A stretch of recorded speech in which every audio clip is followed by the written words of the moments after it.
Now, live from the Blind Ninja Studios in Western Wisconsin, a show with no purpose, hosted by experts at drinking, and they're almost definitely wearing pants. It's time for the Department of Offense.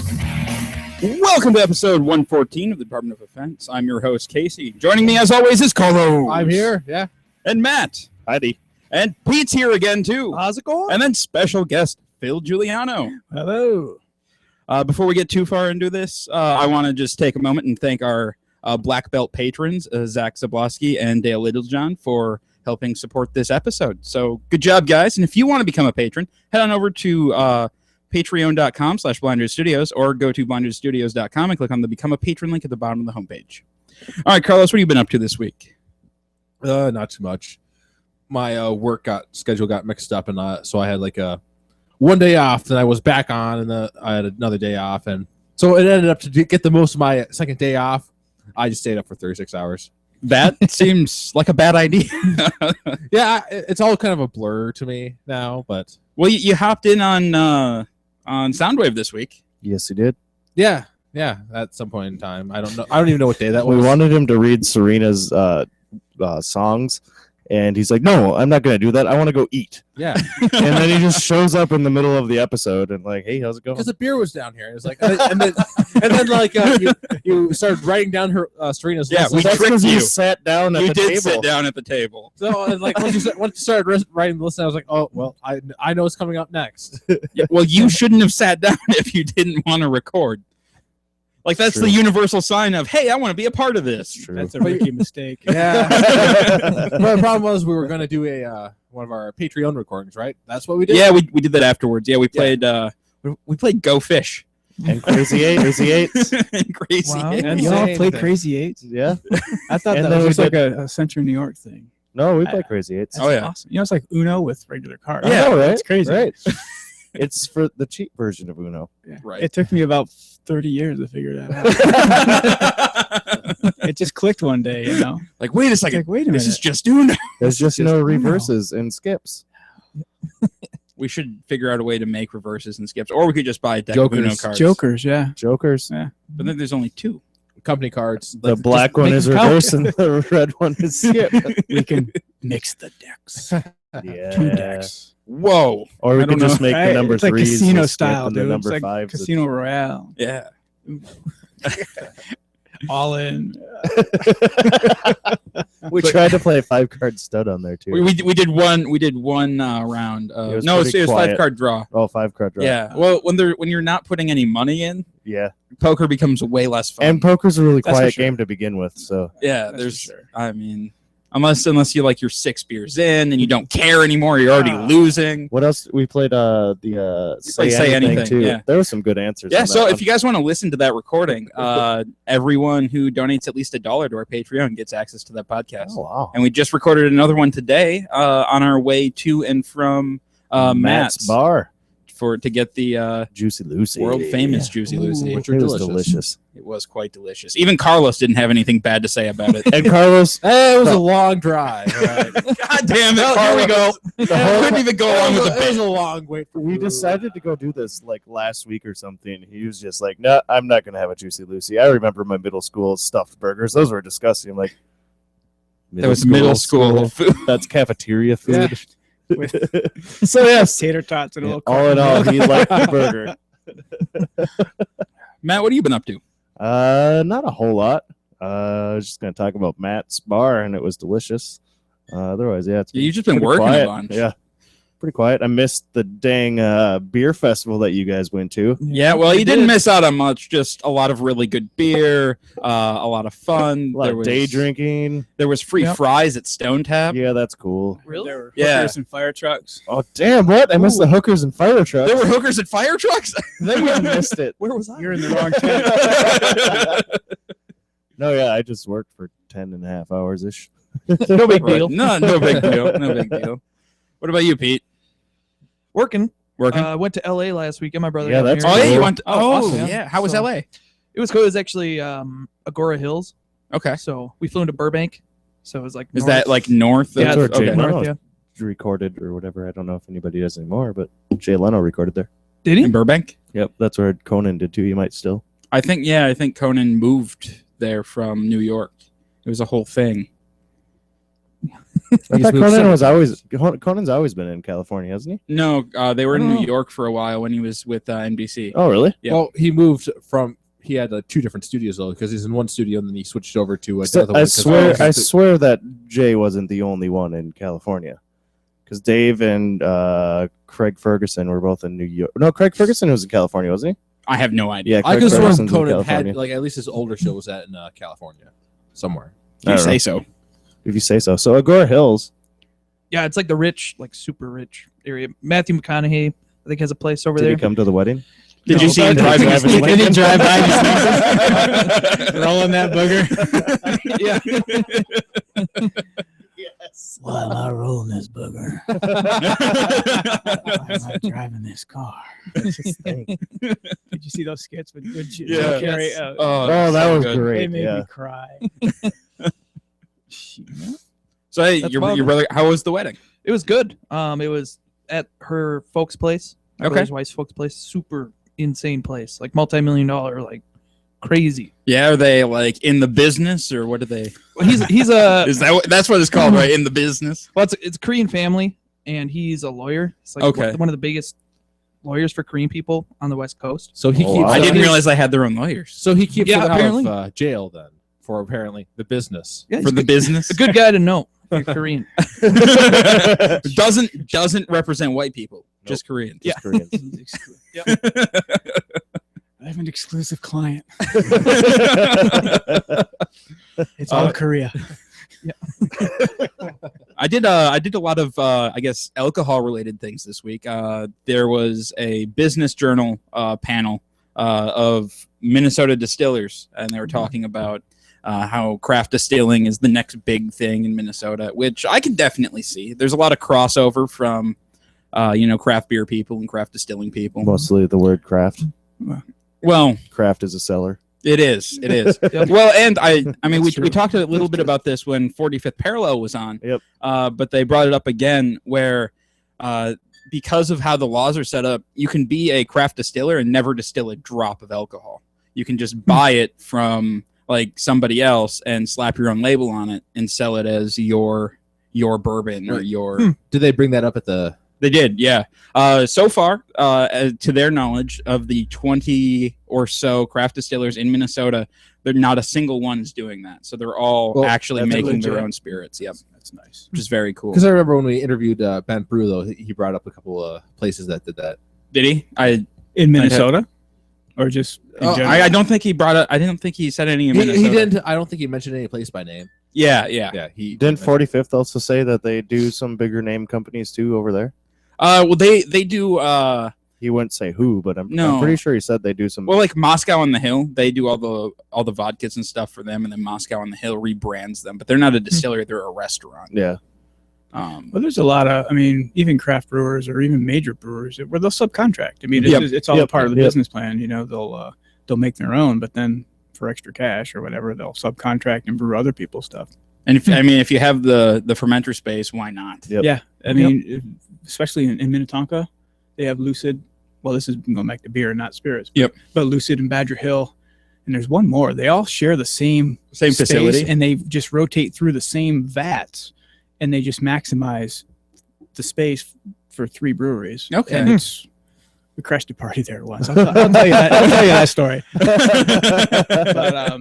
But yeah, it's a pretty ingenious plan. Yeah. Business Yeah, Yeah. for sure. Yeah. It's like you can help Don't have to help buy the, all the help the equipment and upstarts, everything right? too, You just yeah. share the equipment. So it's a total co-op system, and everybody benefits. Oh yeah. Absolutely, it's brilliant. Why wouldn't you do that? So yeah, I did that. Rye whiskeys are going to be a really big thing in Minnesota. One of the biggest rye supplier in the country was there talking about Minnesota rye and all the cool stuff that people are doing with it now. I tried an all rye vodka that had like vanilla notes to it, and they hadn't added anything to it. It was really cool. Interesting. wow. Yeah, it was very good. That was from Far North Distillery, which is way up like 10 miles from Canada. Oh. So they are far north.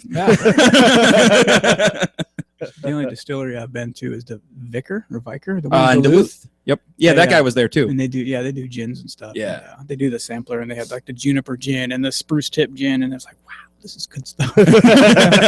When you making the bourbons? And I was like, oh, Well, he said more he years on that.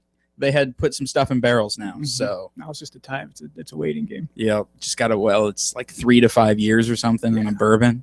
to be Considered bourbon. To be bonded as bourbon, it's got to be 3 years. Yep. And to be official bourbon, it's got to be brewed in Kentucky. So it's I don't know what they're gonna say. Whether this is Minnesota kind of bourbon. Minnesota bourbon. Let's say it with the accent of Oh yeah. yeah. It's like Bent's what call was it it? The Snowden. IPA ski. Snowbin. Bourbon and snowy. I would Snowbin. try trying to say bourbon with the accent, but it would end up badly.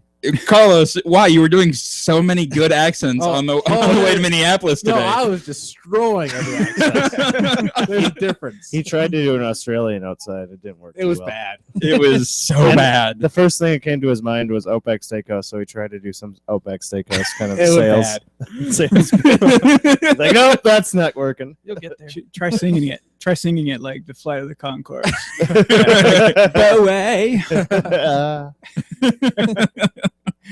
Do you want jumpers in space? Bowie. And then the other alcohol related thing was yesterday was K-Fest, which we talked about a bit.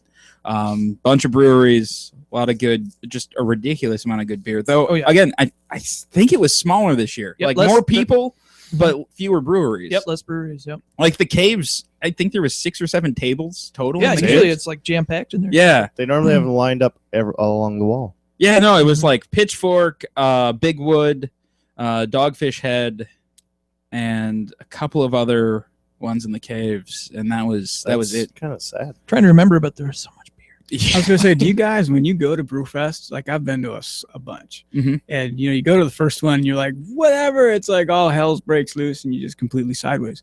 Now, do y'all have a game plan when you go? Yeah, I drink and eat beforehand. Yeah, yeah, get a good base in beforehand. So we stopped at Stone Tap, and everyone got an order of fries for free because if you were a ticket holder, you got a free and the fries, nice big thing. And nice. I got buffalo, bacon, and blue cheese fries, which were amazing. Did it come with the 911 hotline with it? Here's your fries, and here's the 911 emergency handle. Right? I didn't even know they had something like that. Oh, they were so good. God. Doesn't Stillwater have a big beer festival? They have the barbecue and beer Is that what it thing is? on It's a right boat. next to the water. Yeah.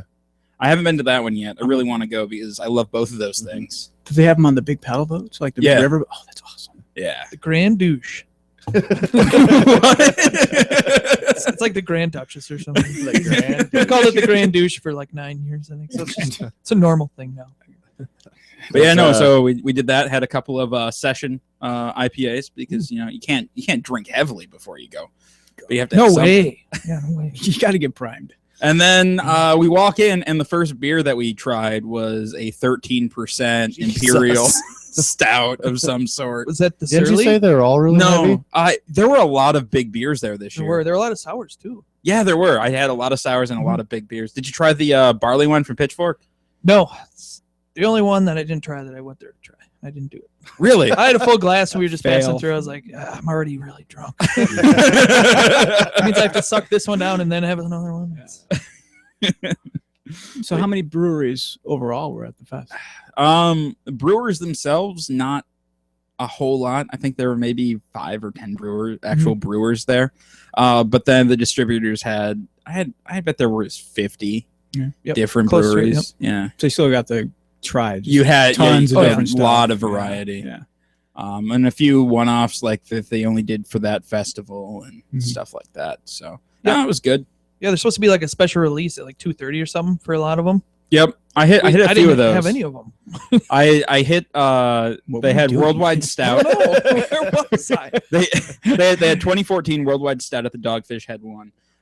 They had, oh god, so Big Wood had a couple of them that they were pouring. I think Yeah. think it was their Pilsner was their special release. Ooh, how's the Pilsner? The Pilsner was very good. Really? Yeah, I would like to try that. it was awesome. I love Bigwood. Yeah, it was. I think those were the two that I had. But speaking of beer, we have some beer in front of us that we should probably Good segue, Casey. drink. That was professional. Gotta point those out. And now let's point out the segue so it becomes more. Come on, it's an ongoing joke, okay? All right, so we're actually trying 2 beers because we couldn't resist buying another beer on our. And we out aren't trying the about. third one because that was disgusting. There you go. Yeah, we picked up. What was that beer that you? It was called like Octo something. I don't know. It was a beer that was aged in like a tequila barrels type thing. Only it tasted like a Miller Lite with a hint of tequila on it. Yeah, that's how they made it. You just gave away their secret. No, it felt like you should be drinking like one of those limerita type things, but it had no sweetness to it. Oh. It made me want to puke, so I just dumped it out. And we have another 5. Well, vegan was New Holland. Is that Wisconsin or Michigan? That's Michigan. Michigan. Yep. Have you tried they have the bourbon barrel? The bourbon barrel Dragon's Milk. It's the beer in bourbon. No, bourbon. No, it's the bourbon that's in beer barrels. Oh, So it's because they have the Dragon Milk Stout, but then they put the Dragon Milk, or they cask their bourbon in the milk stout barrels. So it's a bourbon milk. It's a tongue twister. yeah. I think But, Rogue does something similar with their but it's their dead guy Yeah, bourbon. It's I a love bourbon their that's dead guy. conditioned in the beer barrels. Okay. Beer barrel bourbon. Actually. That seems Beer barrel bourbon. reverse. Yeah, Usually you do the beer in the bourbon barrel. but yeah, it's very tasty. It's got they consider it a biscuity, has biscuity notes. Yeah. But it's tasty and it's Interesting. expensive. Jesus. They usually are. Damn craft equals expensive, I guess. It does. Yeah. All right. So the first beer that we're trying is Bauhaus Brew Labs. It's their Stargrazer. It's a Schwartz beer at 5% ABV. They're from Minnesota. Phil, you said you've been up there. Yeah, I'm originally from Central New York. I'm from a little town called Frankfurt, which is about 30 minutes north of Cooperstown, where this is brewed. So That's the Omega. Wrong beer, Phil. Oh, well, I was distracted by the pretty bottle, Right. man. I mean, Oh yeah, the second bottle is the Game of Thrones Oh. Three-Eyed Raven, which took from us Omega. quite a while to find. Yeah, Then I randomly was like, "Hey, let's start a Chiconis, and we can find it." Yeah. yeah, it was right there. Yeah, they have a lot. Chiconis. jeez. Okay, so let's go back to the question at hand. All right. That's Bauhaus. Bauhaus. Yeah, I've actually been there several times, and I have to say it's one of my new favorites. It's large, it's open. They converted this warehouse space into this really nice, clean, like freshly painted brewery, and it's fun. I mean, it's open. They have a patio that opens out into the back under this big pavilion, right next to the train tracks. It's they have really good beers. Okay. I think they have this really their branding is like crisp and clean, and it's just a really pleasant setting. I mean, I would suggest anybody go there. The only problem I have with them so far is I couldn't figure out how to say their brewery name from their stupid label until I looked at it, and now it makes sense. The more I look at it, the I more think it's sense it because I'm makes. used to doing New York Times crossword puzzles, and they do shit like this all the time. Doors wicked smack. It's ready to go. Like, I don't know. When I look at like it says Bauhaus, I guess, but I want to say it says Bauhaus Boohoo's. Yeah, I guess you can look at that. I'd like to think that there's That's no actually how I typed it into Google when I was trying to figure out what the brewery name was. I would like to say that maybe there's no wrong way to read it. So can you tell us what a Schwartz beer is? It's like a German Pilsner, but it's black. Yeah, I was expecting this to be like a stout or something we were drinking when this came out. Yeah, no. But So this Schwartz really beer is light supposed to and be great. light. You have a little bit of that chocolate roast character, but yeah, light, clean. This easy is drinking. delicious. It Carlos? is. I do enjoy this a lot. I was expecting it to be darker than it ended up being. It. This really is. Yeah, the tasty. coloring on the can totally throws you off. Well, it kind of makes it. Oh, it's gonna be a little light, and then you pour it. Oh, it's gonna be dark. Oh, it tastes light. It's light. somewhere in between. Up and down and up and down. Matt? I like it a lot. Pete? I like it too. It's easy to chug because I pulled. I poured like a full glass. I was like, I have shit, another- the other one's coming around. I better drink it, and it went down really good. Phil? I think it's fantastic. It's definitely got a nice light body or light palate, and belies. Yeah, no, the it's darkness belies how light it is. you think it's gonna be this big, thick. Yeah. And yeah, no, it's really easy drinking. I definitely I love it. I was a little wary at first because I couldn't figure out how to say their brewery name, but I'm a fan. Since For when sure you I have to can. say the beer, just point. I want that one. I want that one. Yeah. Well, it's cool that it's in a can too. Because Yeah, I really like that more breweries are putting stuff in the can Yeah, it's the thing. because you can bring them more places. Yeah. Yep. You can bring it to the beach, tubing, what have you. And I believe it's actually better I think to preserve the Yeah, air. a lot better. less it keeps less long- oxygen Yes, it can keeps get it in. longer. You don't get the sunlight oxygen. Especially for hoppy beers, they tend to last a little bit longer. Carlos, out of 10. I give it a 9 actually. 9? I would too. give it 8.5. Pretty Mr. good. Mr. Naysayer. No, I would say 9. It's a solid 9. It's very tasty. They have the gimmick going for it where it confuses you to shit. So and it's really good. So I'm that's a I'm 9. getting within a 9. Yeah, I'll go in the 9. BA gave it an 86, so we're right in that All right, all right in right. that range. All right, so the second beer, because why not have two, is Three Eyed Raven from Omegang. It's their Game of Thrones beer for this year. We've had a few of them in the past, and they've all been pretty solid. This one is a Saison farmhouse ale. Comes in at 7.2%. And Phil has a story about Omegang because he used to live up there, I'm sure. I already, if you were listening earlier, you missed it. That's what happens when I'm not paying attention. Right. All right. Oh, and there's a fun little story that goes along with this. I'll read that while everyone's tasting it. Push through the thick brambles and present yourself to the Three-Eyed Raven. Abiding in the shadows of the Three-Eyed Raven lies the deceptive Dark Saison. The ominous Three-Eyed Raven inspired us to brew a Dark Saison ale, a hybrid style open to brewers' imagination. In the end, it is neither a pure Saison nor your typical dark beer, but instead a delectable blend that both deceives and thrills the senses. Words are hard, guys. Do you have all the bottles on our wall over there? All of them that we've tried, yeah. So I think there's 2. There's 4 of them out altogether. Maybe they're not all up there. I don't. Well, no, I count 2. Every time I look at that shelf, I think it's I just think gonna there's- fall. I'm really afraid that the bottle's gonna or that. Do you have Fit a the? couple I more. think the only one that you don't have is the one that's at Divine right now. The Oh, the Valar Morgus. Yeah, I don't think I have that one. I Okay. should pick that one up. We'll try that next week. But no, yeah, I was really excited to find this one. I'm not saying I like the beer a whole lot, but Carlos? It's definitely a dark saison, I guess.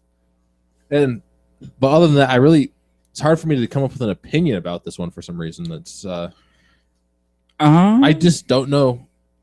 Like, it's Actually, not bad. It's not I bad. think we've had this complaint about the last one as well. Like it's definitely not bad, but see, I was gonna give it a 7 for the gimmickiness. Just Because they're Advertising works on him really well. yeah. oh, of course, good. We bought the Omegang Game of Thrones because Game of Thrones is the shit. Right. Yep. like, Well, I suppose I'm not like familiar enough. I don't drink enough saisons and dark. What was it? The other one, dark ale. Yeah, well, it's a dark saison, so I'm Yeah. guessing they're trying to go for like that dark. So I guess I Belgian. don't drink enough of those to like be able to give it like a good comparison between that and. But that's just nothing really. I don't know. I haven't really had a lot of Omegangs I really like. I like the Hennepin, their farmhouse saison, like they're just standard That's- saison. yeah, I really that's like right. What that was the beer. one we had on Bruisick? It was the wit, wasn't it? Yeah, we had their wit beer. That was Yeah, I think it was an old bottle though. Oh, too. okay. I do have do to you say think, though, Pete? this is better than their last one though, Okay. for sure. It definitely tastes like a saison. I'm not a huge saison fan, but they always remind me of Belgians all Yeah. the time. You definitely pick up the Yeah. Belgian yeast. Mhm. Yeah. Yeah. Phil? Actually, the more sips I take, the better it is. Like the first sip I took, I was like, it's kind of bitter, Mhm. not too into it. But the second sip was like, hey, that's not too bad. And that third sip is actually pretty tasty. I don't know if I'd go out of my way to buy it, maybe for the pretty bottle. Yeah. I'm obsessed with the bottle. The But, bottle's So gorgeous. that's So- around the table, obsessed with the bottle right there. Yeah. Oh yeah. Bottle's better than the And that beer. art is freaking amazing. Yeah, no, yeah, the tree or It's whatever. dark and brooding. I'm so, and, and that's actually one of the things I'm most excited to find out about Game of Thrones because I've never read the books, so I'm really excited. To find Well, out and that. he hasn't they haven't touched on that storyline yet because this year. it just ended with the last season showing Yeah. that. So I do agree that like each sip does seem to make it. a It little does. better. Yeah, Yeah. the first sip I took, It it settles on the tasted palate. really muddled. I that guess could is also the be right- because we went from the freshness of this Bauhaus to just this. Mhm. Yeah, Yeah. two completely different beers. Yeah. but the They same may- color. They may look alike. Yeah, but they're But they're they're night and deceiving. day They're different. different animals. Yeah. So Carlos, out of 10, So I'm gonna have to do something weird with my score. I'm gonna say it's somewhere. It's gonna be between a 6.5 and a 7.8. okay, Carlos, you need to choose one. You That- should say It's 6. a There's no sliding scales. So you're saying this is a 7? It is greater than 6.5, less than 7.8, So it's a 7. 7.1. possibly. That's if you take the average. Yes. Okay, we're gonna take the average. Go take We're the gonna- average. We're gonna say you gave it a 7. Damn Alright. math people. That's exactly what I give it to. 7. 6.9. You just got to be It's 'cause- different. no, it's because I don't know. The bottle brought it up for me. Yeah. The bottle and the whole Game of Thrones thing. Yeah, how they got the rights Awesome. to do all that, that's really cool. Oh yeah. I think it's a solid 7. I may even go 7.5. Fourth sip is the one that pushes you over. Take fourth sip, you'll change your mind. I have some more if you want to take another sip. I took one small one, another small one, and then a really big one.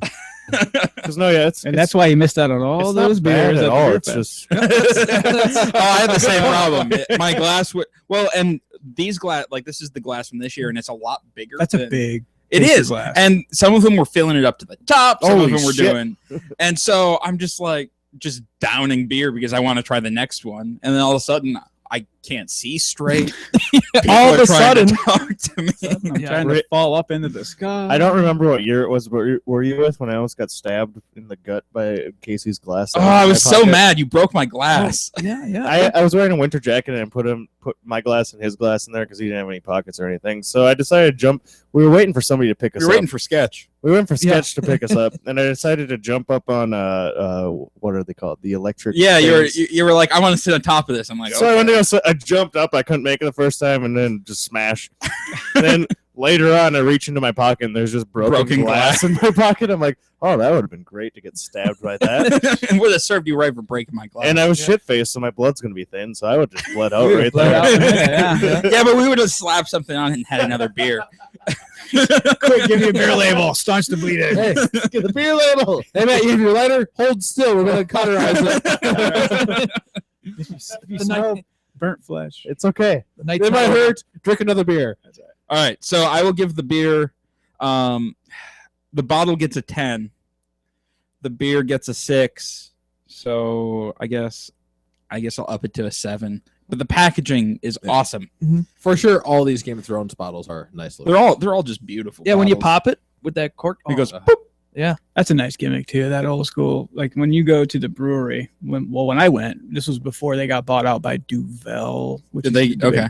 So and they were like a standalone brewery, and you walk in, it's like an old farmhouse, and the foyer it was like this big, like fireplace with wooden benches and just kind of plaster painted walls. It's really pretty, and you go in, and it was a tiny brewery, and man, then they come out and everything's corked and with the twist wires and all that, and you got to give it to them for the packaging because that in itself, And the shape Really- of the really- bottle too. It's Yeah. different. yeah, Everything. it's really nicely presented. Mhm. Now they have like a tap room and a restaurant. That's enough. And now the Department of Defense presents news with Casey. That's me. It's you every time. I know. It wasn't last. One of these times it won't. And, it has. It's been Carlos a few Yeah, he times. turned it down. He, He's he like, turned it "That's down, Carlos." Carlos. Yeah. I did it last week though, No, you didn't. because you were here. Because I was here. All right. A burglar in Petaluma, California got a little too comfy while he was burglaring a home last Thursday. Apparently, the homeowner came home and found the man sleeping on the sofa with a freshly made batch of tater tots. The woman let the burglar sleep while she called the police. When the police arrived, they woke up the man, who then resisted arrest and was tased twice. Police say the man wasn't injured, so I don't think they're tasing right in California, guys. Or he was just really high. I don't know. From Don't little tase me, knowledge bro. I have from video games, tasers will make people light on fire. Yeah, only if you hold it down long enough. Damn softies in California. Right.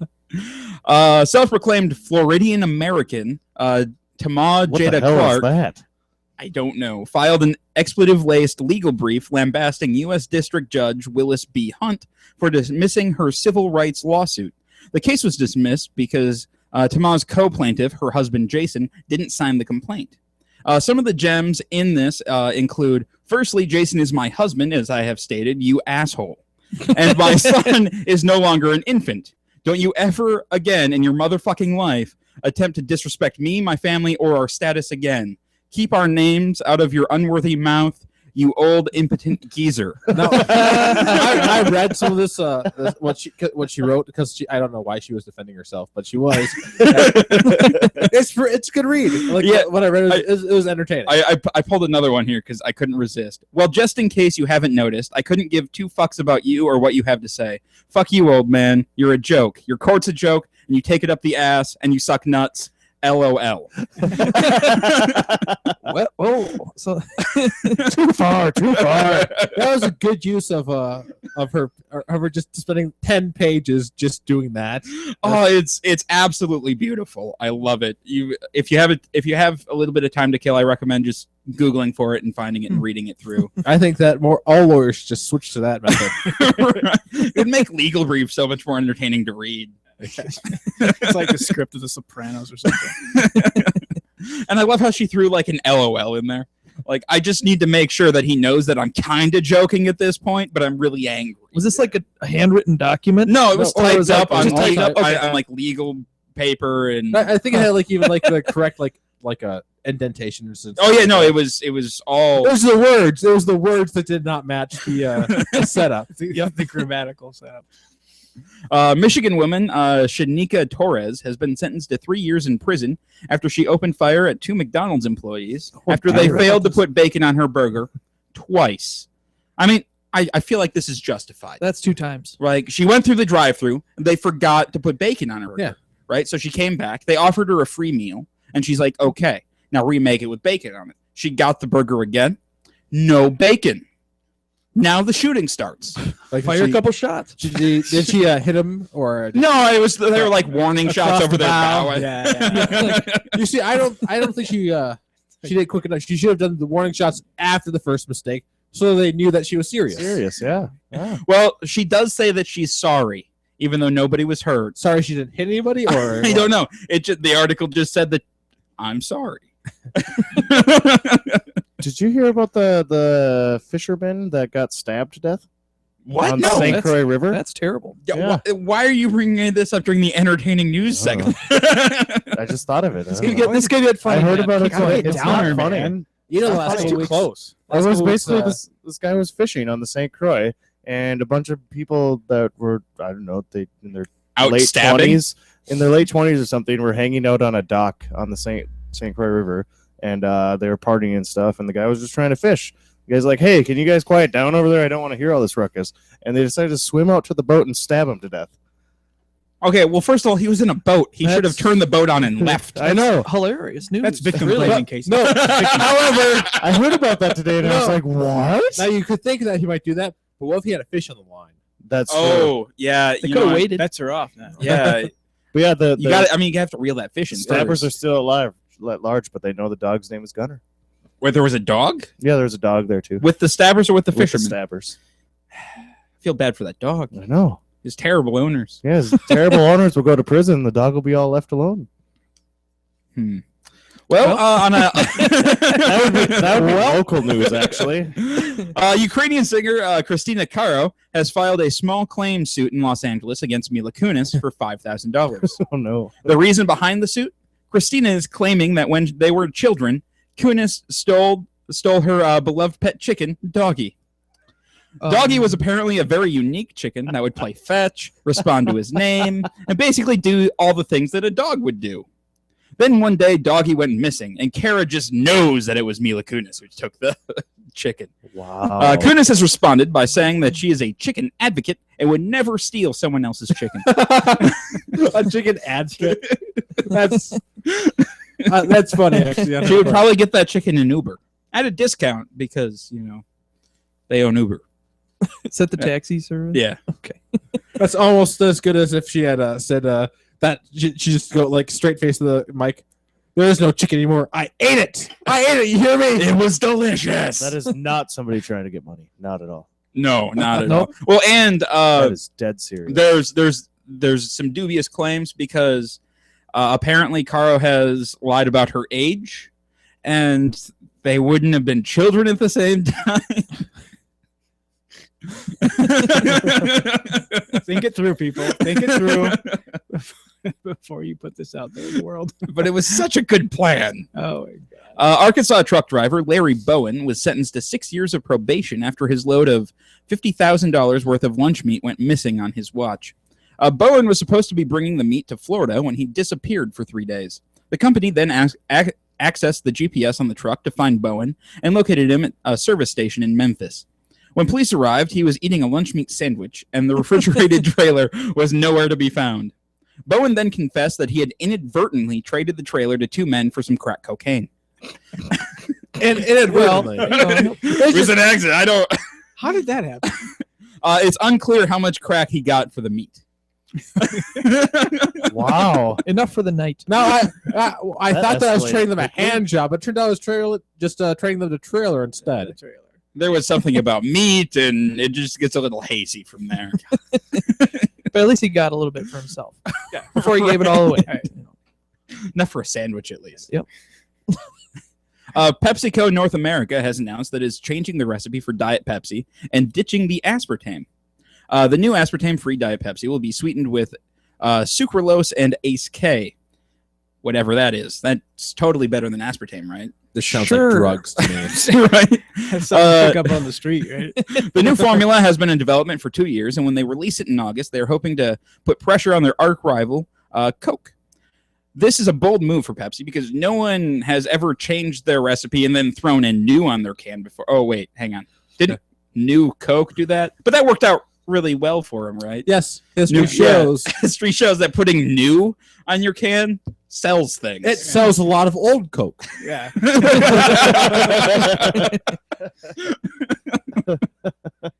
Because the American public loves that word new. It's just not the same. I could taste the difference. We love change. We're progressive. I progressive, sold before I worked at Quiznos and stuff. I worked for my uncle at Coke, and it was right when Coke Zero came out, and I was doing free samples at Coney Market. Yeah, I remember that. That was the most bullshit job I've ever heard of my entire life. Like the people's like ideas towards what Coke and everything tastes like and how much, oh, I prefer Pepsi. I can't do this stuff. Like, then don't fucking drink it. Just what the hell? Like, don't give me your life story about why you love Pepsi more than Coke. Just walk by me. Like, I heard everything under the sun about. But you're why. the face of But Coke they take at a that sip moment. first, right? Well, you got to have the. But then full yeah, they'd all beverage. take a sip and they'd be like, "Oh, that's actually pretty good." Wait, how old were you at that? 17, 16, 17. Oh, if you're like a little younger, I'd say you should have just given him puppy dog eyes. Do you not? Maybe tear up a little bit. But yeah, I had a whole description of why it's this and why it's that. Do you remember it? No. Damn it! But yeah, you I- get a Coke sponsored. they'd like ask me all these fucking stupid ass questions. I just recite my thing I learned to them, Refer to the script. Refer to the script. basically. I didn't realize you worked at the bottling plant here in town. I didn't really work there. I like stocked places around okay. You should- Hudson. And if it was a then minor sold job like stuff. that, you should have just been lying to them constantly. Just making things. Oh, yeah, no, they totally brought back the cocaine in this one. That's the zero bit. See, no, that's zero. As in less than zero. The movie, That Robert zero Downey means that Jr. we put there was no poison in the water that we used to make this Coke. I There's no personally think poison. Coke Zero tastes better than Diet Coke, but You think? What's the difference? I don't think there's aspartame in it, and I don't think there's caffeine in it It's either. in a black can and it's manly. The most disgusting That's soda the difference. I've ever had in my life was a liter of Coke. Diet caffeine-free Coke. That sound. Oh, that's in the gold yeah, the can. gold Yeah. can, Yep. Ugh. It was, there was like a gumball machine, and like if you got the right gumball, Yeah, you get free that's 2 it. liter. Coke Zero, their big selling point is that it's real sugar instead of aspartame. Then what's the zero mean? I don't know. Zero calories. Zero calories. Yeah, But zero they put calories. sugar in it. I don't know, but it's not aspartame. It's like they're actually using Stick sugar to the cane. script. Stick to the script, and you'll have no problems. It's basically they're actually using like cane sugar instead of aspartame, which is a million times better for you anyway. But As how are opposed they to taking the processed sugar? calories out of the sugar? I don't know. They put them on diet. They Who knows have what the fuck we're drinking anyway. when you see we're they put Coke. anti-calories in there. I mean, the shit scrubs rust off a bumper. So it's Does it just really celery.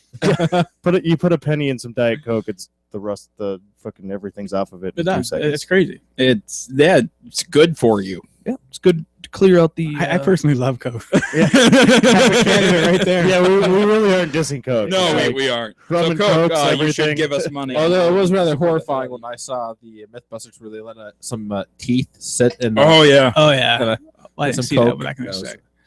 Yeah, I luckily it just passes by your teeth really quickly, right? Yeah, right. As long as you have a steady Use flow a of saliva, straw. you're yeah, fine. just use a straw. You'll be fine. The inside of your teeth won't be fucked. When I lived down south in Asheville, North Carolina, my buddy Freddie, who actually worked in Cooperstown and took me to Omegang, he picked us. He came down to visit, and we went out to the Coke Museum and Plant in Atlanta. That sounds awesome. Oh my god! So I like Coca-Cola. Now you go in. I mean, you go and you do the tour. They got some really cool artwork statues, and you go through the bottling plant. You get your cool little sampler, or like, souvenir bottle or whatever. But then they let you loose in the fucking Coke tap room, and there's Cokes from around the world, and not just Coca-Cola, but all the different types of regional drinks that they make at Coca-Cola. Well, yeah, through when I was in Coca-Cola. Japan, I tasted a difference. in Yeah, the Coke. there's a huge Yeah. difference. But they had these Coke machines that you can select. I mean, I've actually seen them at Burger King's here. They're becoming more popular. Oh, the ones with like all the different flavors. Yeah, and you can stuff? select. And I come across orange Coca-Cola. And I drank so much that I was climbing the goddamn walls. They had to literally peel me off the walls and put me back. And then we went to a Braves game and sat in the 90,000 degree heat. But wow, You I mean, just sick to your just stomach sat. It's on like orange more Coke. Coke, more Coke, more Coke. And I swear to God, I mean, you think you were. It's like your eyes were buzzing, you twitching. So you're on cocaine. Pretty much, I'm guessing that's what it'd be like. But it was amazing. I can All see those how people traces get of hooked. cocaine are still in there, but it's just not as strong. Like, until hey guys, you drink all of you it. tried the orange one? You tried the orange one? It's great. So that's why they don't sell orange Coke in the United States. It's probably. I think it's just South America and third world countries. No, that sounds great. They're but more productive the only that thing way. that could improve that Coke, Kind of grow to puppy. it sounds like the only thing that could improve that Coke facility is if they had a pen with polar bears, because they used to use polar bears to sell Coca-Cola. They had like a huge polar bear like costume, someone in a polar bear, and you took pictures with it. So my wife and I sat in in a big polar bear embrace. Like I'm literally thing's like 8 feet tall, and just sat there, big white fuzzy thing, and you take your pictures with it and stuff. So they did have polar bears. All right. And not of the kind that polar get you in bears, trouble with Yeah. the I'd like to try World some Wildlife Federation. Bundaberg again. It's Some what? Australian rum. It's Bundaberg. It's so good. I had it when I was in London, and then Zach brought some home from Australia once. What's that have to do with polar bear? Polar bear is a mascot. Oh, that makes sense. It's- There's really a weird. line there somewhere. It's really weird. So I that thought I had ADD. Australia, in Australia, their polar bear mascot is for Bundaberg. Nice. It's delicious rum. They hang out with the wallabies and the kangaroos. They're all mates. Well, I think that's enough about Coke. I think we've advertised them enough. Yeah, Let's that's talk about true. Phil. Wow. Oh, I love Because- talking about Phil. It's Phil's favorite subject. Well, Phil said when it's time to talk about Phil, he likes to talk about Phil. All right. So why don't you've been on the show before. It's been probably a year and a half, Yeah. 2 years, something like that. Yeah. it's been a So why don't you just give us a little bit of background again? And Well, Phil Juliano. I'm a cartoonist. I have a comic strip called Best in Show, and I'm actually celebrating the 10th anniversary.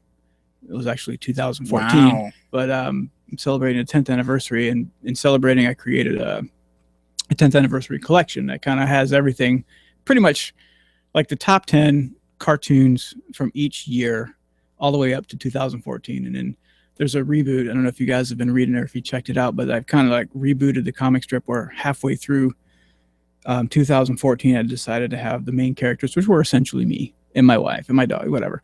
And instead of dealing with adult issues as adults, he was like freaking out about retirement. He's like, what am I going to do for retirement? He's like, I had a Star Wars collection when I was a kid. I'm going to build a time machine. I'm going to go back in time. I'm going to save my Star Wars toys, and I'm going to like put them away and like pull them out. And when it's time to retire, it'll be fortune.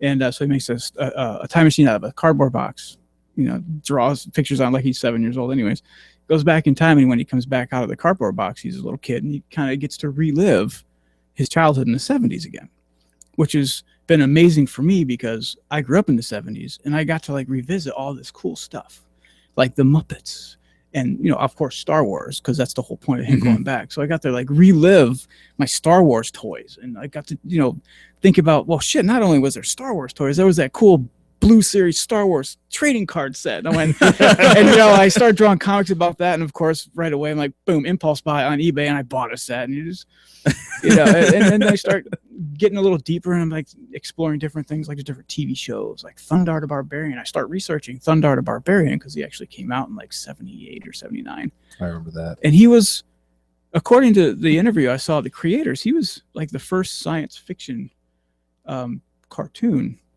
like Saturday morning type cartoon that was put out there. And they end up canceling it because the topics that they addressed, like, you know, like the comet going by and blowing up the earth, it was all kind of like, hey, this is shit that can happen. So we're like freaking people out. So they end up canceling and pulling the show. So, and you know, I get to go back and revisit that and just kind of rewrite my childhood. Like, what would it be like if I met my wife when I was 7? You know, or what would my dog be like when he was a puppy? Or, of course, I know that, but in the 70s.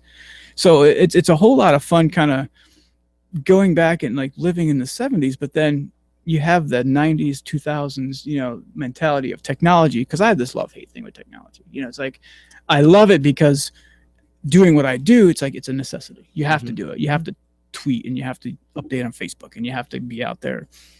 But, you know, what would it be like going back and not needing it again? It's like we didn't need this stuff growing up.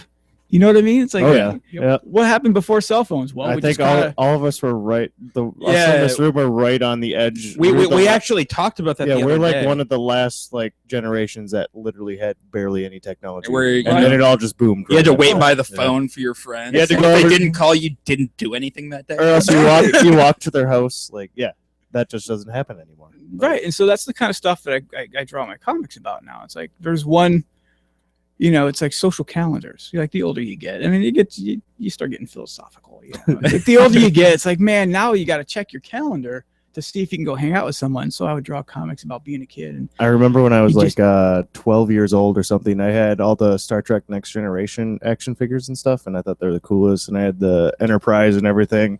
When I was that age, my parents got rid of the Enterprise and stuff. It just wasn't in the basement anymore. Like, where the hell did it go? Oh, then I was so pissed. It ran away. I was so pissed about on the farm with your dog. When you talked about that, putting away all your action figures until when you're older and stuff, that literally happened to me when I was like 12 years old. I was pissed at myself for opening up all my Star Trek characters, and then they're all fucking busted up. I and remember stuff. when I was a kid. I think everybody's had that kind of situation. Well, when I was a kid, I had you said the Star Trek figures. When I was a kid, I had one of those Geordie LaForge because he had a visor, so I know, obviously right? the best person. Of course, yeah, cool. Like, I brought him into like kindergarten one day, and then the visor disappeared. Oh, I cried. I also had Whoopi Goldberg. Is it Guinan? Is that her name in it? Yeah. She has the big hat on her head or whatever. I thought she was pretty cool.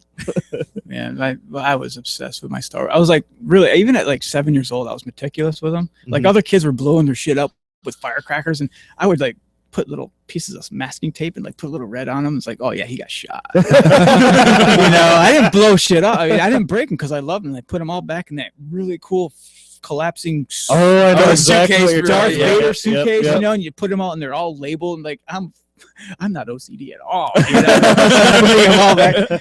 And you know, it's like, what would it be like to go back and have everything in this pristine condition and then put them out on eBay now. It's like, fuck, Which is the you'd only be able to Makes retire, so right? much money. That is the only reason why that Kevin James's Comic Book Men show is good, is going and seeing all the things. All that the people old- bring in yeah. there. Otherwise, that show's just a piece of shit. Well, and there goes that opportunity for a sponsor.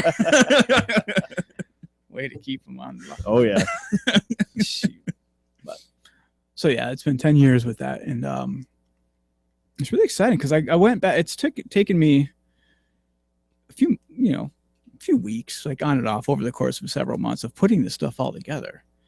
And it's literally, when you guys see it, or if you see it or whatever, it's like a journal. It's a diary of my life, of course, with some little embellishments. Yeah. Like aliens and Elvis and shit. I think E.T. made an appearance, one of them. But it's funny. I'm probably safe for speaking for like everybody who does what I do. It's like, you write what you know, so you write your experiences. So mine was pretty much directly. It's like, all right, middle-aged guy, he's got a girlfriend with the beard, everything, and The girlfriend has the beard. I made her. We were living in Nashville. Shit, I mean, shave. You just let it go. It was au naturel, man, organic. Let it grow, man. Organic. Keep you warm. But yeah, it's. I mean, as an artist, I got to look back and see this is where I started 10 years ago, sitting at that comic book show in Bethesda, Maryland, and it was absolute shite. I mean, it's like, what is it? My daughter could draw this, and then you look and you can just see how the artwork and the storylines and how everything just progresses. I can tell, and it was cool because I got to add like little narratives under each, like, poignant comic strip. It's like, all right, this is the one where PJ has a beard, he moved to Asheville, and this is the one where I started using digital tools like my Wacom and all that, and it makes you realize, like, wow, I've come from scraggly little pretty much stick figures in 2004, and now I'm like full color online digital kind of. It's a whole production. Yeah, it's pretty cool. How to often see do you go by hand? Like, do you just exclusively use Wacom now? Or I'm 100% digital now. The only hand drawn stuff I do a lot of sketch cards, and I do these sometimes some of the TC3 theme sketch stuff I'll do by hand, but it's pretty much 100% digital. Okay. It's simply an efficiency thing, Mhm. and I fought it, and I kept bitching to my wife about it. I'm like, God, I gotta do my comic strip, and I gotta scan it in, and then I gotta blah, blah, blah. She goes, why don't you just buy one of those digital tablets? Like, no, I like the pens, I like the paper, I'm not gonna The do only it. good thing about those things is the feel of them. Like, it would be for me, the customer, basically. Like, when you actually hand me a hand-drawn thing or something like that, that's when it actually feels really cool. And that's the kind of thing, like, for comic shows, I do that kind of stuff. Yeah, for sure. But I don't do a lot of e-commerce, I guess. Mhm. It's like a lot of the sales and a lot of the interaction is face-to-face. It's like Mhm. comic shows. That's why I make such a big deal about going to them. I love it. I love meeting the people. Yeah. I love like drawing stuff for people and selling stuff. I just completely shift from introverted Gollum at the Wacom tablet to like Uber salesman, like that guy Ronco TV, like selling shredders and shit. It's just crazy. So that's pretty cool though. You have commentary in your 10th anniversary. I do. There's in the beginning there's a lot, because there's a lot to tell about. Okay, this is where I started. I started writing about just owning a dog. You comment on the dog, and then you start to grow, and you start to evolve, and you start commenting on different things in your own life, and then it just grows and grows as you move along, and it just develops. The comic strip develops, and different things in your life change, and of course you record them in your comic strips, and you're like, oh yeah, that's when I lived in South Minneapolis and we found mice in our camping gear, and like all the shit was chewed up. I mean, you write comic strips about it. But I know, like, one of my favorite comic collections I've read was the Calvin and Hobbes 10th anniversary. oh god, yeah. Yeah, just all that commentary that he had. Like, I enjoy reading those commentaries, like, as you read the comics, and so yeah, that's really cool. It's nice. Like, personally, I love that stuff, because you get that little, you get that window, you get the glimpse of the creative process and the history and the stuff behind it, the behind the scenes, like for like the disc, like the director's cut discs that come with the bonus materials. I love it, because you see how the magic is made. Yeah. and it's just great. My most excited, I haven't watched it yet. I'm really excited to, but I got Faulty Towers on DVD, and John Cleese has the commentary for every single Oh, episode. that'll be awesome. I love John I'm Cleese. so excited for that. Oh my god, you're ugly. Have you ever considered plastic surgery? No, I'm really Oh excited. my God. Faulty Towers is I used to watch that. Oh, funny. Well, speaking of cons, you're going to a couple in May, right? Yeah, dude, May is a big month for me. For the first time, me and most of the members from the Twin Cities Comic Collective, the TC3, are going to be showing up en force, man. We're going to be like 10 deep. We have a whole bank of tables right across from Jay and Silent Bob. It's pretty cool. Hell yeah. And Radagast from Lord of the Rings and Kevin Sorbo. And Wow. but they're like right across the way. But yeah, for the first time, I mean, these guys, they did it last year. Like, I was always leery. I don't like from a business standpoint, it's like I keep my overhead down. I try to go to local shows that are low overhead and I can make money at. Mhm. And this one I was kind of worried about because the table space, it's like 375. You split it, it's 175 or whatever. But they said that last year, man, they went and they had their table back. They made their money back on the first day, and then That's the rest really of the time. cool. Awesome. Yeah. And if you think about it, it's like, well, just the volume of people going through has to be, I mean, just a percentage. I mean, the law of averages are going to say that you're going to make some money. I mean, unless your stuff is absolutely dog crap. I think about the Crypticon or whatever. That's what I went to one time, and just like, yeah, my main goal is go to see Tom Savini, but then you turn around right behind you. Oh, there's some really cool shit. Like, once you go see your one person you're going to, that's when you see everything. Well, and else. you've just spent $80 on a ticket to get in. You're going to spend all day there. You're going to walk around and you're going to walk around. Oh, yeah. You're going to walk around. And it sounds like you have some really good placement this year. Yeah. It's according to the virtual map or the interactive map, it looks like it's right there. I mean, it's pretty sweet, Really right cool. in front of an entranceway, and like you walk in, it's like bam. There we Well, go. yeah, and that should be how it goes too, because seeing as you're like a Twin City collective, it's in Twin Cities. Of course, you should be kind of right there. Is there like an artist alley then, or? Well, yeah, they have the guests, like there's a celebrity guests, which are the TV folks, Yep, and the movie folks, and then they have the guest artists, which are people like Dan Jurgens and like the high profile people that are in the comics, and then they they have other. I guess they're all okay. I'm not going to lie. I've never been, so I don't know exactly how they spaced them out. I know according to the website, they'll have the guest artists and the ones that they ship in, and then they'll have an artist alley with a bunch of other folks like me that pay to be there. Mhm.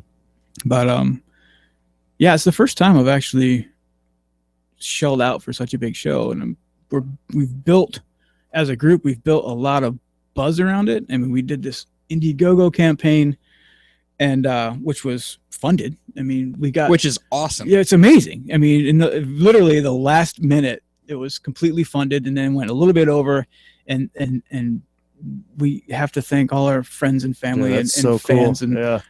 and now we're able to actually. I mean, that's going to foot the bill for everything. That's going to foot the bill for the table spaces. That's going to foot the bill for the printing of the Alpha X book, which we all worked on. Mhm. And it's going to foot the bill for all the promotional stuff. So it put us there, and it's going to make it like a lucrative. It's going to make us a nice show for us, Good for you. But yeah, man, just to touch on the Alpha X. I mean, I've never really worked on Jam Comics, and this is literally a Jam comic that every one of us in the TC3 has had their fingers on, from either drawing pages, inking pages, lettering and coloring. It's like almost everybody, if not everybody in the group, has had something to do with it. Did you guys? So for the story itself or something like that, like how'd that come about? Lucas Munson, he's one of the writer guys. There's like Lucas and David Jensen. They're like the writer guys, and among other things. But they came up with the idea to write a comic, a Jam comic. It was just one of those ideas we kicked around, and then they start writing this idea about this throwback to these science fiction pulp comics with aliens and armies of the world rising up, and then they just spun this whole tale, and they did all the research about where this stuff can happen, and Cool. next thing you know, they got this full script, and this was probably last spring or last summer. They started writing it out and hashing it out, and we started divvying up like the character designs and all that, and then we started talking about, it's like, well, let's make a book out of it. Let's make it happen for, say, SpringCon. But then we're like, well, how about we get it ready for MSP or Wizard World, because it's the bigger deal. We can make this huge, hubbub about it, and just show up like, and what blows me away is, I mean, everybody in the TC3 is like extremely talented. I mean, professional level talent, writing, inking, art. I mean, but the way the book all came together, And for as many people that were involved, it still has a continuity to it. You know what I mean? I don't know if you guys on Facebook, we've been putting up like the printed copies. I mean, it's a nice looking book. I mean, everything came gorgeous. out amazing, right? So to be a part of something like that, even if I penciled like 3 pages maybe, and I inked a couple pages, so I had a very minimal, and they're like palm tree scenes. I didn't even have like the cool action scenes. I'm the guy pretty much holding the mic over the movie set kind of thing. Still, like the whole idea of having a group effort towards something like that is so cool. When you think of like the movie Four Rooms or something, where it's Quentin Tarantino, Robert Rodriguez, and a bunch of other people all creating their own story for something to make a huge thing that all works together. Right. And that kind of thing that sells, and that's a great idea that shows off everybody's talents. I think working together, collaborating is one of the coolest things you can ever do. How many of there are you in the Twin Cities collective? Probably 12 or 13 of us. There's like a core group. There's like the founding members, which are about 9 or 10 of us. And then there's a few associate members that are like folks that came in afterwards that we invited to join us and have been a part of it and stuff. So yeah, I would say 12 or 13 total. But yeah, I mean, just it was an idea. I mean, you guys are familiar with it. I mean, it was an idea of, we'd sit next to each other at comic shows, and we're like, you know what? You're cool. I love your work.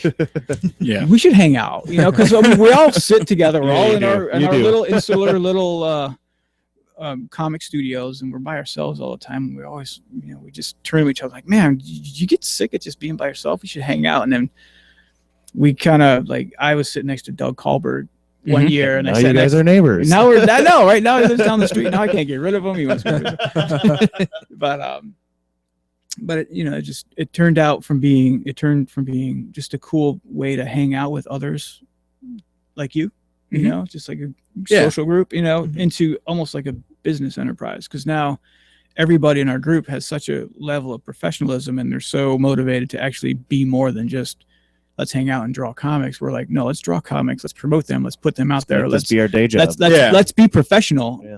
And that was like one of the biggest things is like when we formed this, like if we're going to do it, this isn't just going to be a bunch of schmucks drawing comics and passing along a sketch and whatever. No, we're going to make it professional. That's really because I'm a professional. I want everybody I work with to be professional. Yeah.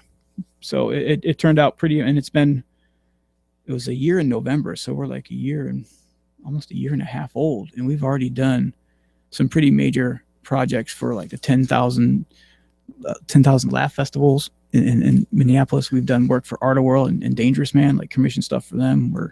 We're in partnership with the Rosemont Area Arts Council, doing art shows and art projects with them. And there's other things cooking that we're not going to talk about quite yet. But your hands in a lot of stuff. Yeah, I mean, it's not just a casual thing. It's a business. That's really impressive after just a year and a half too. Right, and we're going to be, when you have that many people all together, like you have your sources are a lot. They're broader. It's there's amazing so many different things you can do. Yeah. How many people that people know? Yeah. You know what I mean? And that's how this stuff happens. Like, oh yeah, I got a guy who does this. Or yeah, my dad is on the council for Rosemont Area Arts Council. And it's, whoa, I got a guy who does printing, or I got a guy who does this. And it's like, yeah, I met a guy at a comic show who knows a bunch of. That's so cool. Or I know dudes that do these podcasts down their basement. Here, right? We should have the Twin Cities Collective on here. We should do an entire panel. That'd be so cool.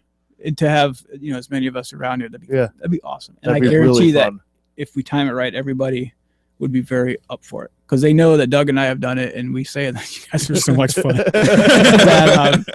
I think it'd be a great opportunity for us and a great opportunity for you guys. Oh yeah, that'd be a lot of fun. So, but wow, I'm just keep on going. Well, we were promised a story about your celebrity treatment. Okay, and so this is something. I mean, y'all, have you ever heard the story about Mark Wade? He was contacted by like a comic book show, a comic book promoter, a convention promoter, and said like, we're going to fly you out here, we're going to put you up, and we're going to have you be a guest at our comic show, right? And it turned out that there was a group of kids They contacted Mark Wade. I mean, you know who Mark Wade is. Okay. And they flew him out to like their house. And they're like, yeah, it's us. We wanted you to come hang out with us. So we flew you out here. We're going to put you up. We're going to have you hang out, you know? And he's like, I'm here. Okay. You know, over Christmas time. Now y'all know that I draw for the Growler magazine. I do cartoons for them every month. And, I got a random email, and it was from this gentleman who saw one of my comics. It was like reposted on a beer website or something. And they're like, my friend really likes your work, this comic in particular. And he goes, I'd like to buy the original from you. I'm like, sure, yeah, this is great. And he goes, but not only that, I'd like to have you present it in person. I'm like, wow, that's awesome. You in the Twin Cities? This would be great. You just show up and like, look at me, I'm popular. And he goes, well, no, I'm in Colorado Springs, Colorado. And I'm like, oh, okay, whatever. You know, it's like, I'll send you the original. You can just pay me. And he's like, no, I'm serious. My friend really likes your work. We do this thing every Friday where we go to his garage and we do exactly this, where everybody brings a beer. They all sit and they sample and they get sauced and they just talk about beer and geek out, and they go on Untapped and they log in and they bloop, bloop, bloop, bloop, you know. And so he's like, no, seriously, I'd like to bring you out here. And you know, right away I'm like, bullshit. Bullshit. Flags are going up. I'm like, you're so full of it. I mean, but what happened is that email conversation led to a Skype call. So I actually spoke to him. And he told me about, well, you know, I do this. I'm out in Colorado Springs and I do this, and that. I develop voice analyzation software. I got these huge contracts. He goes, I make a lot of money. And he goes, when you make a lot of money and you got cool friend, you want to do stuff for him, you know? And he goes, I'm serious when I say I want to fly you out here so that you can present the original artwork to my buddy.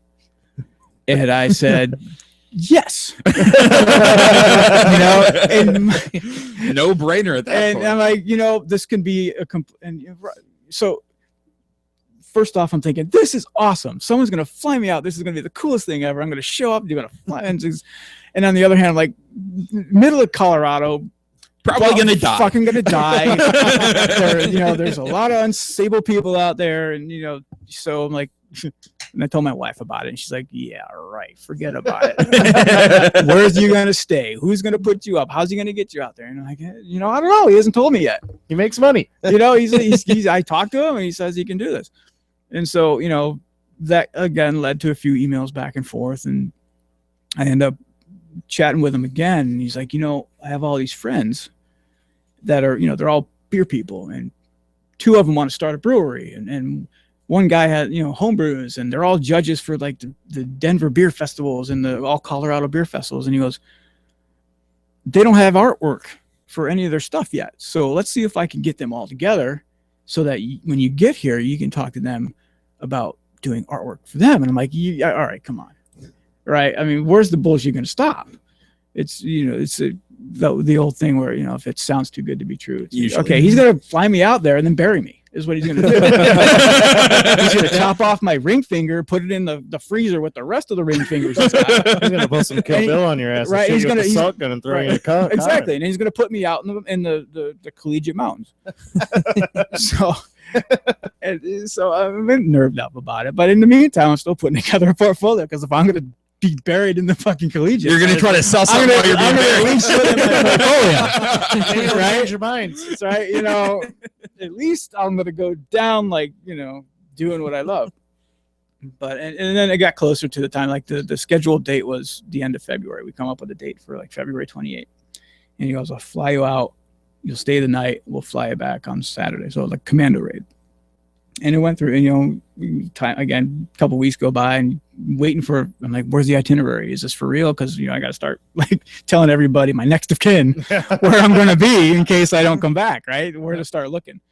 But yeah, I mean, he got me the itinerary. He goes, boom, here you go. You're going to be flown into Denver. They're going to transport you via shuttle down to Colorado Springs. I'll pick you up at the shuttle stop, and then we'll go from there. And then I look at the itinerary and it's like the flight's at 4 a.m. I'm like, what are you trying to do to me? Like make me delirious from, and then kill me? Is this the plan? Trying to make it easy on right. himself. At least you won't know what's happening. But yeah, I mean, it ended up happening. Like he flew me out there. He put together this elaborate party, like where the dude didn't know, like his friend didn't know I was coming. It was like, It's really cool. Mark's bringing this dude, and it's, he's like got all these people together. It's like, yeah, we're throwing together a party. We're gonna make it like a Cajun food fest. It's like a beer, and we're just gonna pass it off as no big thing. Nobody's gonna know the wiser. And he brings me there, and I like walk in, and there's 20 people that I don't know, and the scary thing, which made me start second guessing again, is like everybody was carrying guns, and this isn't a joke. Everybody had sidearms. Not lying. All the guys had sidearms.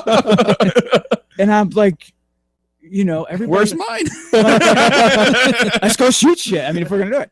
But everybody had guns. And they're like, well, we're all ex-military. We're all ex-military. Because Colorado Springs built, there's like 5 military bases there. They're all ex-military. They're all licensed to carry. And they're actually all part of this really cool organization called BACA, Bikers Against Child Abuse. And they actually escort children from place to place and keep them safe. They use them on Bad Grandpa, if you ever saw Bad Grandpa. I've never seen Bad Grandpa. But it turns out they're legit, and it was a really cool group. They all worked together, and they all like did stuff together, and they all like trained in the martial arts together, and they all carried guns together, and they all shot shit together. It was really amazing. Like the dynamic, everybody, the guys and the wives and the kids, they all did everything together. It was crazy. But they had this party, and they had, everybody brought food, and I got to talk to a bunch of different people.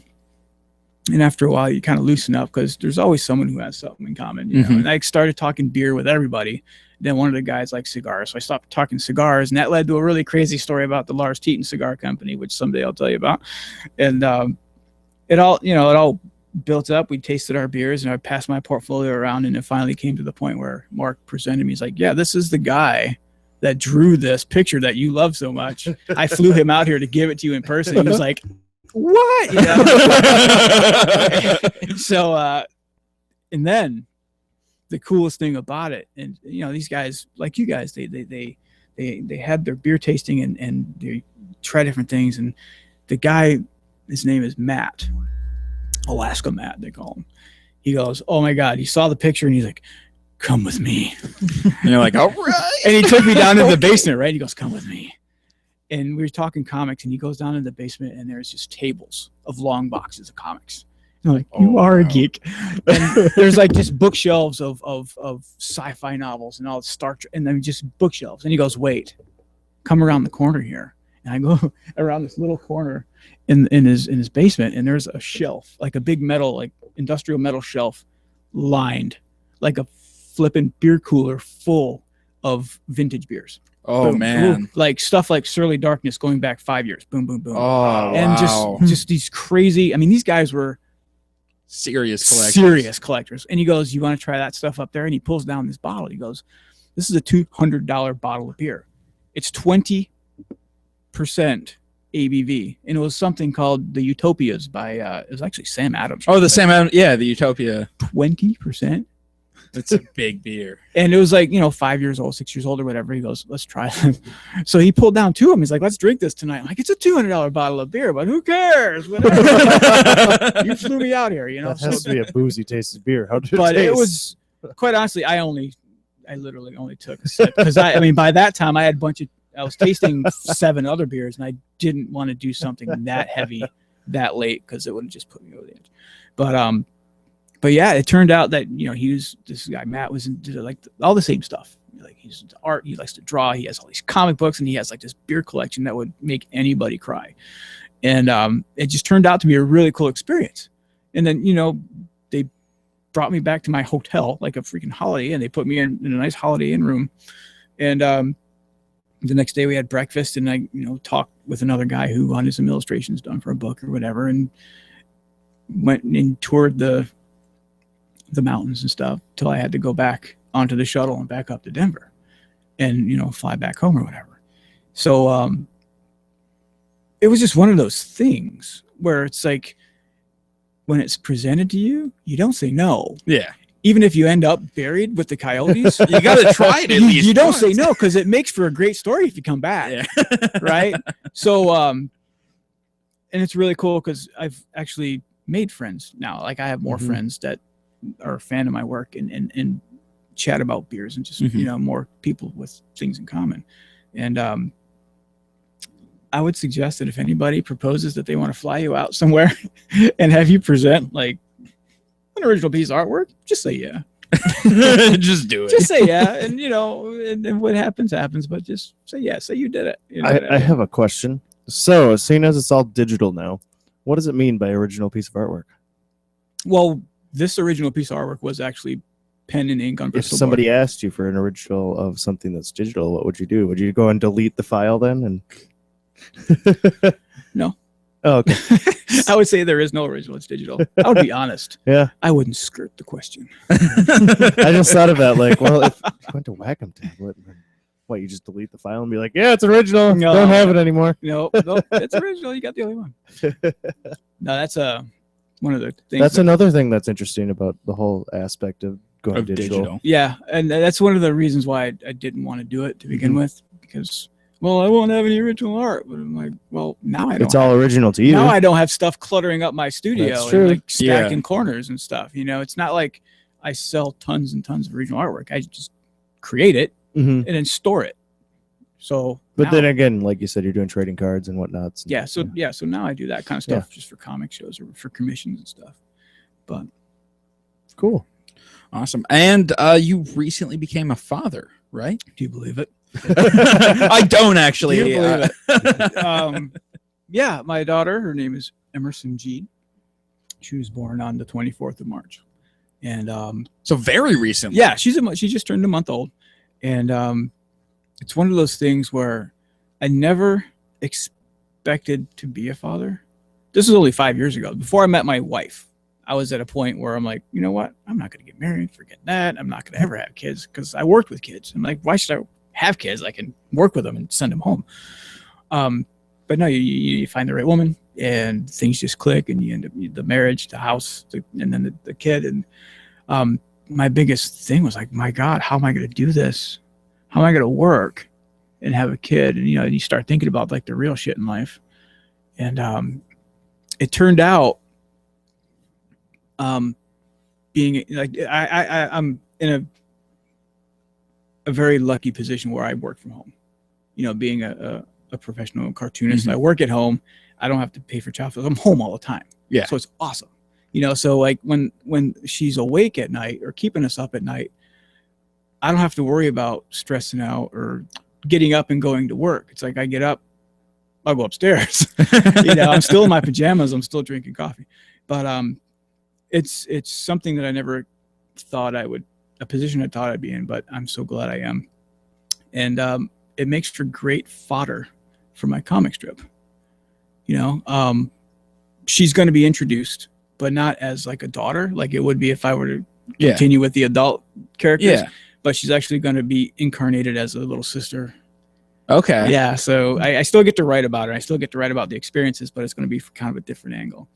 And, That'll be fun. I actually started writing about, it's just a blast. I start talking about the pregnancy bit, and like the hormones. And it's like, God, I can go on forever with this. Well, that's why Bill Cosby's little ditty about the labor.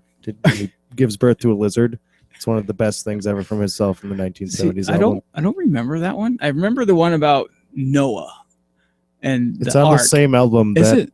that Dentist is on. Oh, God. And it talks about getting the Novocaine, and then his lip falls, and he acts like his lip Avocado actually Talbot, falls. lip. Yeah, it's like I remember the that. track or two before that. Oh, God. Why don't I remember that? But I remember the one about Noah where it's like, and the elephants are pregnant and giving birth. Congratulations, honey, you gave birth to a lizard. That's Damn. basically. No, It's a good one. I don't remember that. I love the Bill Cosby. I have a bunch of his albums.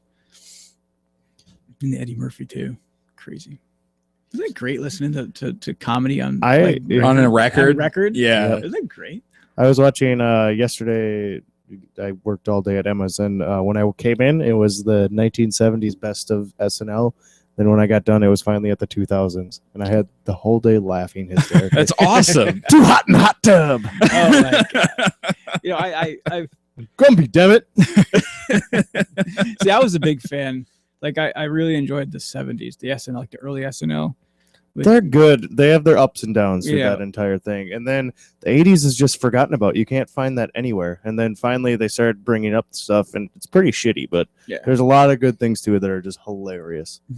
Well, the best ofs are nice because they pick and choose the best stuff. And it was all- people, and then people always forget that there was so much other stuff that just did Yeah. not fly. Yeah. And so, like, well, SNL used to be really good. Yeah, no, it- that's because you're watching the best stuff. Yeah, It Watching really the wasn't rest just of a that best of thing. It was like interview about what was the highs and lows of every single thing. So they had interviews with everybody at that time. Mhm.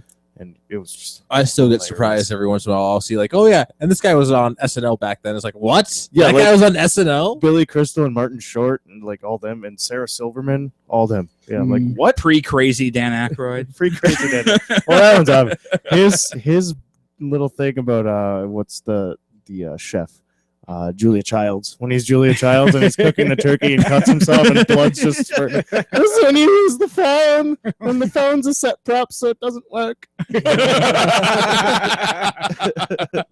Oh, it's so good. All right. Well, we've been recording for about an hour and a half now. This was a good freaking interview. Yeah, Though. it was awesome. Is there anything you want to plug before we wrap up?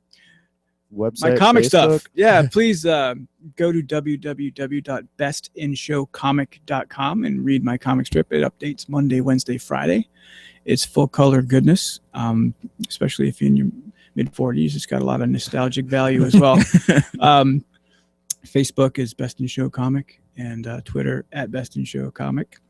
And shoot, I even have a Patreon page. Oh, You know, you gotta we're get big with, fans of the Patreon. gotta get with it. So if you want to read my comics and be completely overwhelmed by its awesomeicity, Awesomenicity. awesomicity. It's a word. That's my word. It works. Yep, it's my word.